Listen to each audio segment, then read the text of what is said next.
What ultimately led you to end up being in corporate and then agency PR? Well, I started out in newspaper business in Buffalo, New York, and enjoyed it a lot, but discovered you couldn't make any money at it. And I had an opportunity to be a speechwriter for the CEO of a big company, and I took it.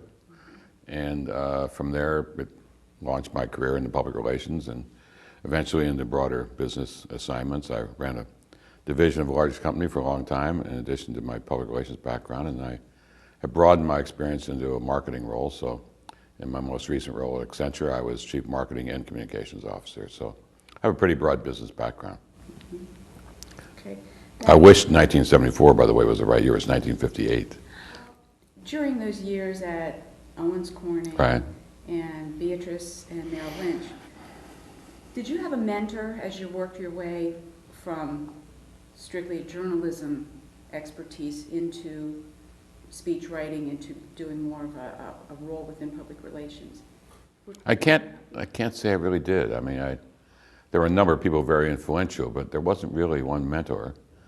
I mean, Owens Corning, I had opportunities to work with the CEO, so that gave me lots of exposure in the company. And as I eventually ended up, I was a division general manager. I moved out of public relations, went into line management.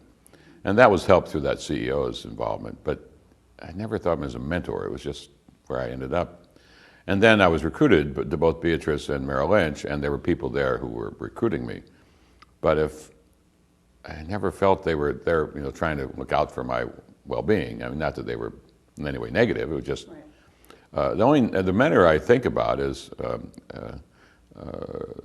Professor Sutton at the University of Illinois, who helped me get their first job.